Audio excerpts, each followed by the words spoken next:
할렐루야.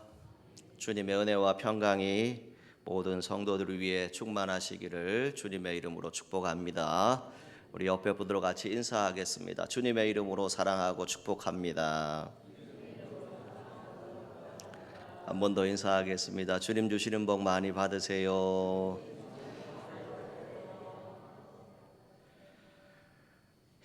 오늘날에 우리는 이전 어느 시대보다도 많은 길을 알고 살아가는 그런 시대에 살고 있습니다.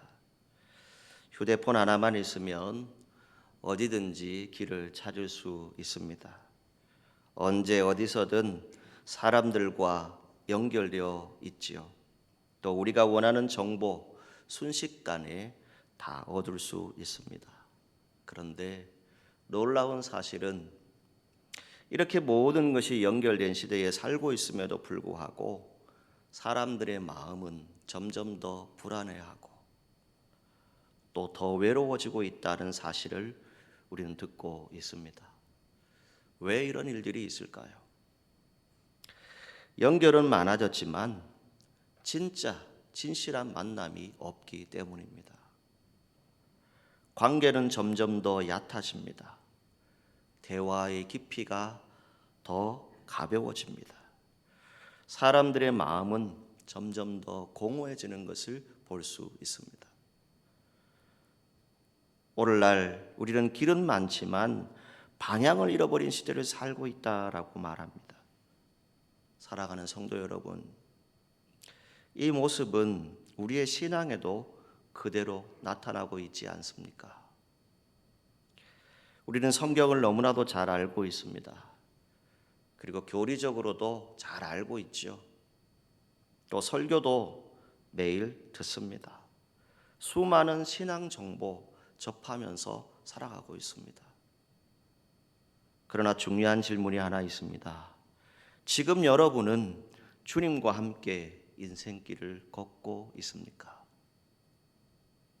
지금 여러분은 진실로 주님을 만나고 있습니까? 오늘 본문에 나오는 이 엠마오의 두 제자, 우리와 비슷한 상태에 있었습니다.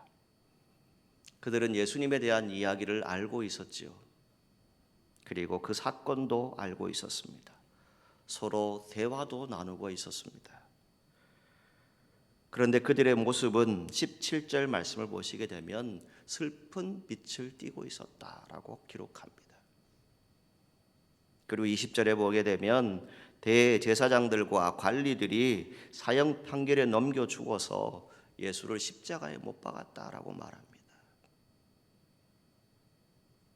그리고 우리는 그 사람이 이스라엘을 속량할 구원할 자라 믿었다라고 말하고 있습니다.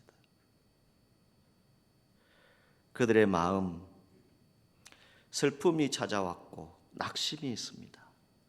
절망으로 가득 차 있습니다. 왜 그럴까요? 주님과의 진짜 만남이 없었기 때문이지요. 부활하신 주님을 아직 만나지 못했습니다. 신앙은요, 아는 것으로 끝나는 게 아닙니다. 신앙은 함께 걸어가는 겁니다. 주님과요. 지식의 신앙이 아닙니다. 만남의 신앙으로 이어질 때 살아있는 신앙이 되어지는 것입니다. 오늘 말씀 우리에게 분명한 도전을 줍니다. 사람은 정보로 사는 존재가 아닙니다. 만남으로 살아가는 존재임을 믿으시기 바랍니다. 본문의 말씀을 통해서 주님과의 진짜 만남이 회복되어지는 은혜가 오늘 저와 여러분들에게 있기를 간절히 소망합니다. 가장 먼저 주님을 붙잡는 간절한 만남 여러분에게 시작되기를 주님의 이름으로 축복합니다. 그리고 주님을 초대하는 사람에게 만남이 시작되어집니다. 마음을 뜨겁게 하는 신앙은요, 주님과의 만남에서부터 시작된다라고 하는 사실, 그것을 성경을 통해서 우리는 알게 됩니다. 신앙은 요청해야 합니다. 붙잡아야 합니다. 그리고 갈망해야 합니다. 오늘날 많은 분들이 은혜를 경험하지 못하는 이유는 능력이 없어서가 아닙니다. 그 주님을 붙잡지 않고 있다는 것입니다. 주님은 오늘도 여러분 곁에 오실 것입니다. 그러나 붙잡는 사람에게만 머무르실 것입니다. 오늘 본문 28절과 29절을 보면 예수님은 더 가려 하시는 듯이 행동하시죠. 이 장면 우리에게 참으로 중요한 신앙의 원리를 알려주고 있는데요. 두 제자 예수님을 붙잡습니다. 그리고 29절에 뭐라 하죠? 그들이 강권하여 이르되 우리와 함께 유하사이다. 때가 저물어 가고 날이 이미 기울었나이다. 이렇게 말합니다. 여기서 강권하여라고 하는 말은 단순히 우리와 함께 해주십시오 이런 요청이 아닙니다. 간절함이 담긴 믿음의 붙잡음입니다. 주님을 꼭 붙잡아야 하겠다. 이 간절함이 그들 가운데 있습니다. 그들이 예수님을 왜 붙잡았을까요? 말씀 때문입니다. 말씀을 들으면서 그들의 마음이 움직이기 시작했습니다. 설명할 수는 없는데 놓치고 싶지 않은 무언가가 예수님을 통해서 듣게 되었습니다. 오늘날 우리의 삶을 한번 들여다보십시오. 너무 쉽게 지나가지 않습니까? 말씀을 듣고 있지요. 그런데 얼마 지나지 않으면 그냥 지나갑니다. 은혜를 경험합니다. 그 뜨겁던 은혜를 경험하고 나서도 그것을 붙잡지 않습니다. 하나님 앞에서 머물러야 하는데 머무르지 못합니다. 현대 사회에 우리를 끊임없이 바쁘게 만들고 생각할 시간, 머무를 시간 다 빼앗아갑니다. 그래서 우리의 신앙도 그저 스쳐 지나가는 신앙이 되어줄 수 있습니다. 그러나 은혜는 많이 듣는 사람에게 있는 것이 아닙니다. 붙잡는 사람에게 주님이 찾아오시고 그들과 함께 하실 것입니다. 신앙은요, 하나님에 대한 지식을 쌓아가는 것이 아닙니다. 하나님과 동행하는 삶이죠. 내 삶에 정말 주님이 함께 하신다. 그것을 고백할 수 있어야 합니다. 동행은 붙잡을 때 시작됩니다. 오늘 이 고백이 우리의 기도가 되기를 바랍니다. 저를 따라서 한번 하시죠. 주님, 그냥 지나가지 마십시오. 오늘 나와 함께 머물러 주십시오. 여러분 믿으십니까? 주님이 그냥 지나가시도록 내버려 두면 안 됩니다. 주님을 붙잡으셔야 합니다. 그래서 그들은 말하죠. 우리와 함께 유하사이다. 여기에서 중요한 질문을 우리가 생각해 볼 수 있죠. 오늘 저와 여러분 정말 주님을 붙잡고 살아가고 계십니까? 아니면 그냥 주님이 지나가시도록 내버려 두고 있습니까? 두 제자 다른 모습입니다. 그들은 말씀을 두는 후에 주님을 붙잡았다는 것입니다. 여러분, 은혜는요 그냥 주어지는 게 아닙니다. 붙잡는 사람에게 임하는 줄 믿습니다. 여러분 모두 그 주님의 은혜를 체험할 수 있기를 간절히 소망합니다. 두 번째, 이 예수님과의 만남 속에서 어떤 일이 생깁니까? 눈이 열렸죠. 그리고 마음이 뜨거워집니다. 마음이 뜨겁다. 다른 번역을 보면 마음이 불탄다. 이런 말로 번역을 합니다. 27절에 보시게 되면 예수님은 길에서 말씀하시죠. 모세와 모든 선지자의 글로 시작해서 모든 성경에 쓴 바 자기의 가라는 것을 자세히 설명하셨다라고 말씀합니다. 그리고 예수님과의 식탁 교제 속에서 눈이 열리게 되고 마음이 뜨거워진다라고 하는 사실을 성경을 통해서 보게 됩니다. 30절에 예수님은 그들과 함께 음식을 잡수실 때에 떡을 가지사 축사하시고 떼어주십니다. 이 장면, 단순한 식사의 장면이 아니죠. 여러분, 무엇이 연상되십니까?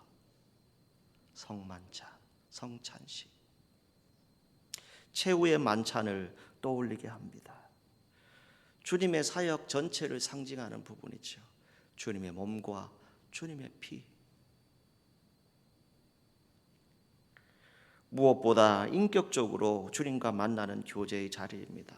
바로 그 순간 제자들의 눈이 밝아졌고 그분이 예수님이심을 알아보게 됩니다. 이건 매우 중요한 변화입니다. 예수님으로부터 설명을 들었어요. 그런데 이제 그들은 주님과 함께 교제하고 있습니다. 지식으로만 알았던 그 예수님, 직접 관계에서 만나고 있습니다. 그리고 바로 그때 16절 말씀에 보시게 되면 눈이 가리워져서 그인 줄 알아보지 못했다라고 기록되어져 있죠. 그런데 오늘 31절에 그들의 눈이 밝아져서 그인 줄 알아보더니라고 성경은 말씀하고 있습니다. 무엇이 달라졌어요? 눈이 열린 겁니다. 영적 눈이 열린 것이죠. 그리고 이어지는 32절에 그들은 이렇게 고백합니다. 우리 속에서 마음이 뜨겁지 아니하더냐. 사랑하는 성도 여러분, 이 고백 오늘 저와 여러분들의 신앙의 본질입니다. 말씀은요, 우리의 마음을 이미 준비시키시고 계십니다. 말씀을 들을 때에 여러분 안에 역사하는 영이 이미 움직이고 있다는 것이죠. 그리고 주님과의 온전한 교제는 바로 저와 여러분들의 영적 눈을 열어준다라고 하는 것을 말합니다.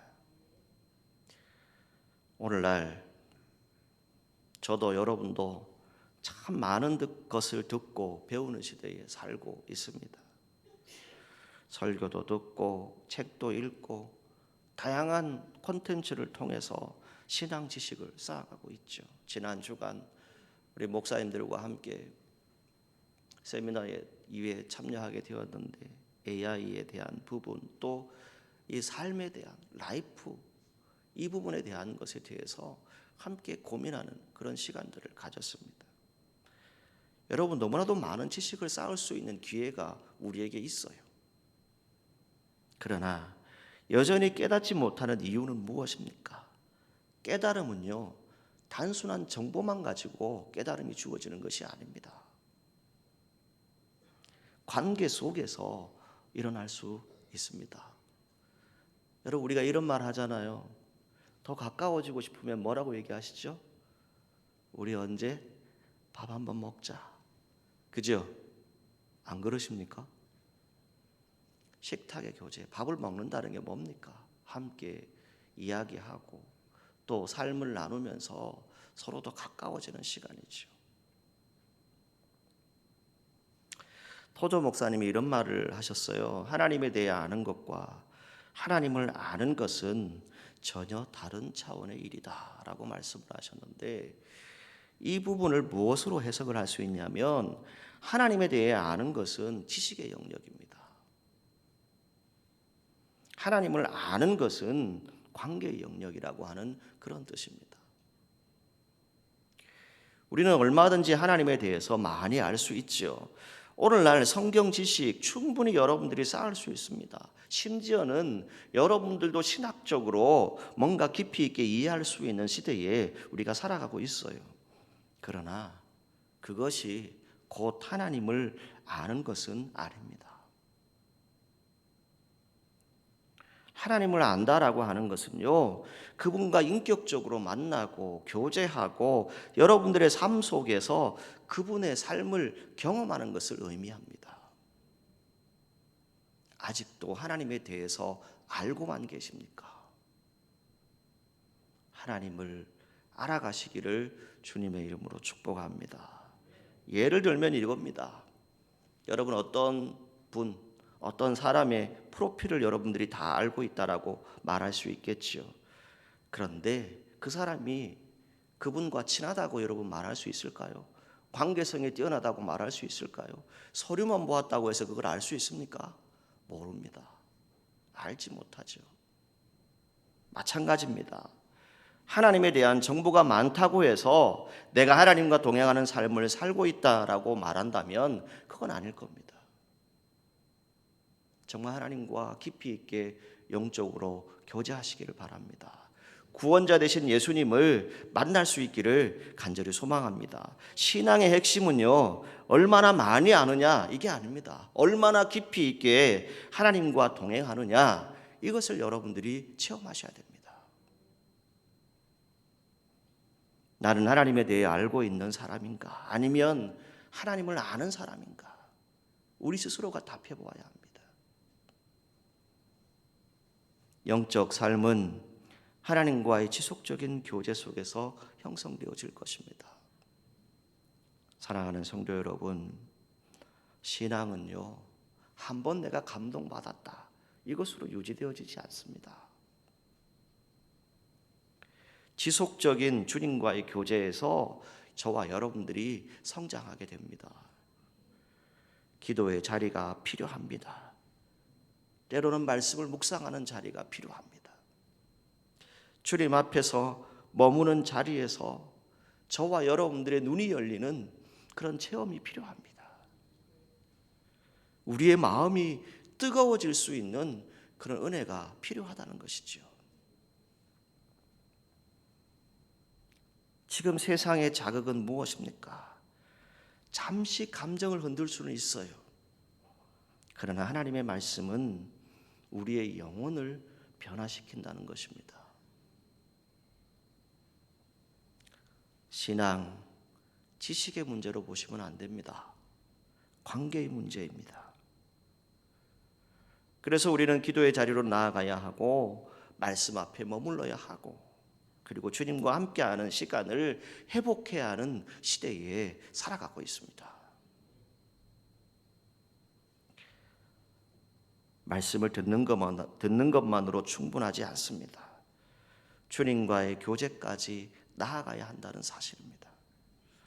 말씀을 아는 것과 예수님을 아는 것은 다릅니다. 예수님을 아는 것은 함께 머물 때, 예수님과 함께 교제할 때 그것이 은혜로 나타나게 됩니다. 오늘날 우리 어떠합니까? 물론 이렇게 현장에 와서 같이 예배 드리기도 하지만 아직도 온라인으로 예배 드리는 분들이 있습니다. 온라인으로 설교를 듣지요. 심지어 어떻습니까? AI, 이 인공지능을 통해서 우리가 정보의 모든 것들, 또 지식의 모든 것들 충분히 얻을 수 있습니다. 그런 시대에 우리가 살아가고 있어요. 그러나 중요한 사실이 하나 있습니다. 지식은 전달될 수 있지만 임재는 경험하셔야 합니다. 영적 경험을 하지 않으면 그냥 하나님에 대해서 아는 것으로 신앙생활을 할 수 있습니다.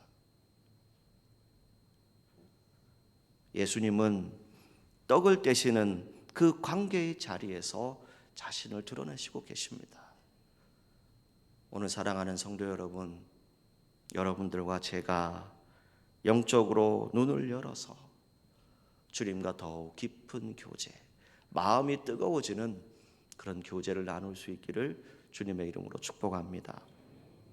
마지막 33절에서 35절에 보게 되면 이 예수님과의 만남, 어떤 일이 벌어집니까? 이 제자들, 그들의 삶의 방향을 바꾸어 놓습니다. 성경을 자세히 보십시오. 33절에 보면 두 제자는 곧 그때로 이렇게 되어 있죠. 이걸 다른 번역으로 보면 즉시라고 되어 있습니다. 일어나서 지체하지 않습니다. 어디로 돌아갑니까? 예루살렘으로 돌아갑니다. 예루살렘이 어디입니까, 여러분? 예수님이 십자가에 못 박혔던, 그리고 예수님에 대해서 복음의 능력이 있었던 그 장소 아닙니까? 이것이 바로 진짜 변화입니다. 그들은 어디로 가고 있었어요? 엠마오로 가던 사람들입니다. 그러나 이제는 예루살렘으로 다시 돌아가는 사람들이 되어집니다. 단순한 이동이 아니죠. 삶의 방향이 완전히 바뀌는 겁니다. 진짜 변화는 방향이 변화되는 겁니다. 복음은 단순한 정보가 아닙니다. 오늘 저와 여러분들의 존재의 가치, 그것을 완전히 흔들어 놓을 수 있는 능력이 있을 때 그게 복음입니다. 엠마오의 제자들, 정보를 얻은 것이 아닙니다. 주님을 만났기 때문에 변화되었습니다. 설명만 들은 것이 아닙니다. 주님을 직접 만나서 함께 음식을 먹으면서 떡을 떼면서 그 말씀을 듣습니다. 보았습니다. 체험했다는 것이지요. 주님을 만난 사람 방향이 바뀌어집니다. 낙심하고 있었어요. 그런데 이제 소망을 가지고 어디로 돌아갑니까? 예루살렘으로 돌아갑니다. 도망자였다면 다시 사명을 가지고 돌아갑니다. 침묵하는 사람이었다면 이제 예수님을 증거하는 사람으로 나타나게 되는 것이 성경에 기록되어져 있습니다. 그래서 두 제자는 돌아가서 자기들에게 알려주신 것을 말하더라라고 성경에 말씀하고 있지요. 제자들이 이미 뭘 얘기하고 있었습니까? 주께서 과연 살아나셨다. 그것을 말하고 있었어요. 그들에게 우리도 예수님을 만났다. 이렇게 말씀하셨다. 그것을 증거하는 사람들이 되어집니다.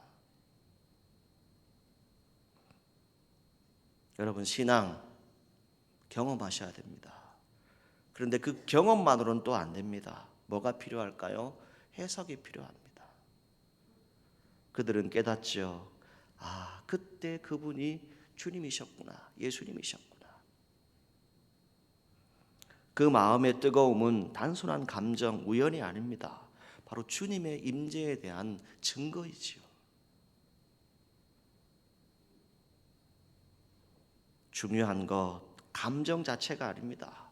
그 감정이 어디에서부터 출발했는가, 그 근원이 뭔가, 그것을 분명하게 찾아낼 수 있어야 됩니다. 말씀으로부터 오는 뜨거움, 저와 여러분들의 영혼을 반드시 살릴 겁니다. 오늘날 우리 너무나도 많은 것을 가지고 있죠. 많은 정보, 지식, 방법 참 많습니다. 그런데 여전히 부족한 것이 있어요. 여러분 정말 예수님과 깊이 만나고 계십니까? 신앙의 선배들은 한결같이 우리에게 말하죠. 예수님은 지식으로 설명하는 것이 아니다.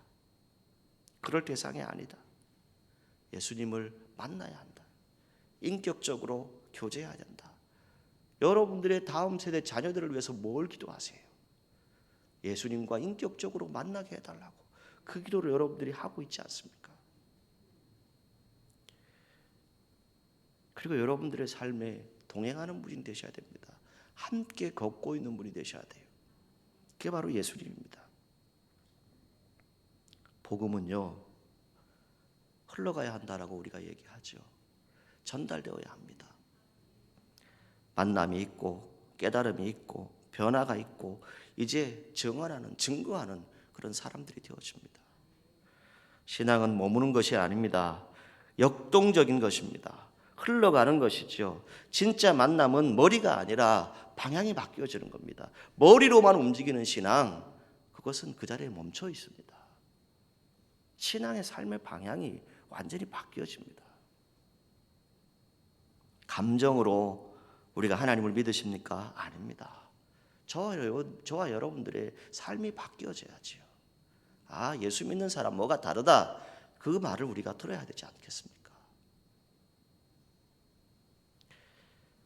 오늘날 우리가 수많은 정보 속에 살고 있으면서 길도 너무 많은 것을 잘 알고 있죠. 저와 여러분들이 선택할 수 있는 것 넘쳐납니다. 얼마든지 하려고 하면 할 수 있어요. 그러나 여전히 방향을 잃어버리고 살아가는 이유가 무엇이겠습니까?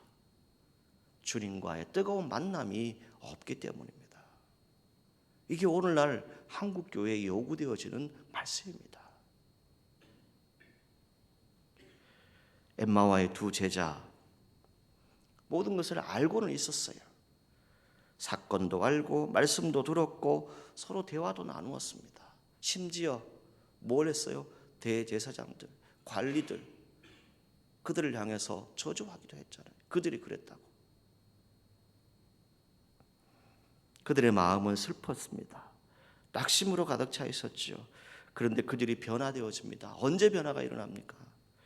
주님을 붙잡았을 때, 주님과 함께 머물고자 했을 때, 주님과 교제했을 때, 그때 그들의 눈이 열렸고, 그때 그들의 마음이 뜨거워졌고, 그들의 삶의 방향이 완전히 바뀌어지게 됩니다. 오늘 우리의 신앙도 마찬가지인 것 같습니다. 아는 것으로 끝나는 신앙이 되어서는 안 됩니다. 주님과 함께 걷는 신앙으로 나아갈 수 있기를 축복합니다. 그때 우리의 신앙은 다시 살아날 것입니다. 그리고 우리의 마음은 다시 뜨거워질 것입니다. 우리의 삶의 방향, 다시 주님을 향해서 주님께서 허락하신 그 복음의 자리를 위해서 걸어가게 될 것입니다. 요즘 이 AI가 길을 보여줄 수는 있습니다. 그러나 인생의 방향을 바꾸지는 못합니다. 정보는 줄 수 있습니다. 그러나 저와 여러분들에게 생명을 줄 수는 없습니다. 오직 예수님과의 만남만이 저와 여러분들의 인생을 바꾸고 우리의 영혼을 살리게 될 것이고 우리의 삶을 다시 일으켜주는 그런 믿음의 자리가 될 줄 믿습니다.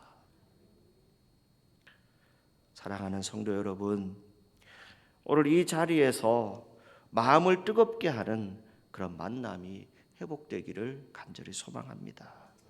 그 만남 속에서 우리는 다시 일어나게 될 것이고 다시 돌아가게 될 것입니다. 그리고 오늘 제자들처럼 다시 증거하는 삶으로 나아가게 될 것입니다. 마음을 뜨겁게 하는 만남, 단순한 감정이 아닙니다. 이 내면의 본질이 변화되어지는 것이지요. 그리고 삶의 방향이 뒤바뀌는 결정적인 사건을 말씀해 주는 것입니다. 요즘 이 디지털 시대에 AI가 모든 것을 지배하고 있습니다. 찬송가 503장의 기억이 났습니다. 세상 모두 사랑 없어 냉랭함을 아느냐, 곳곳마다 사랑 없어 탄식 소리 뿌리세. 어떤 사람 우상 앞에 복을 빌고 있으며 자연 앞에 사랑 요구하도다.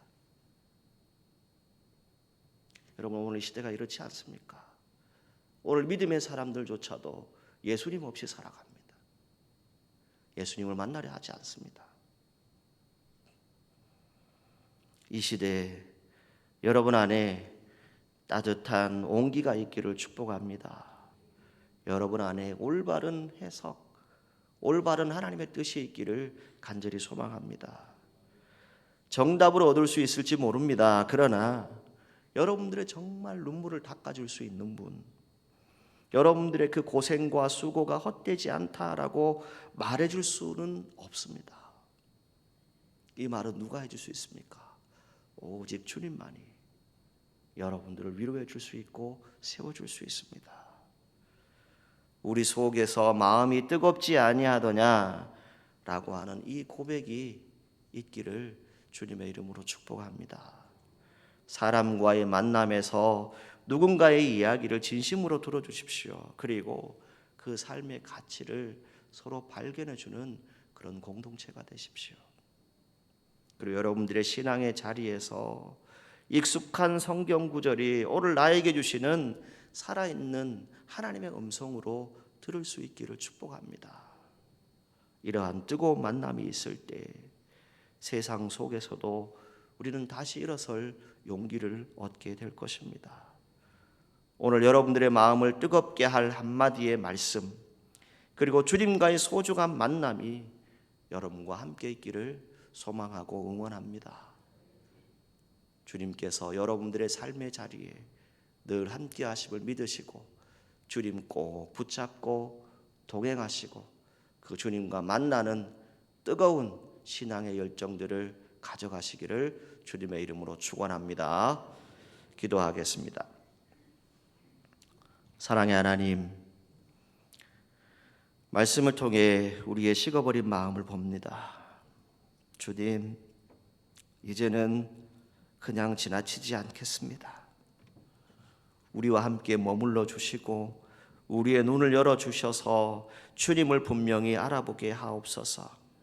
말씀으로 우리의 마음을 다시 뜨겁게 하시고 흔들리던 우리의 삶의 방향을 주님께로 돌이켜 주옵소서.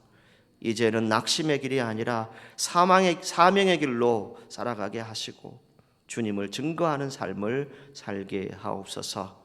우리에게 뜨거운 만남으로 함께 하시는 예수님의 이름으로 기도하옵나이다. 아멘.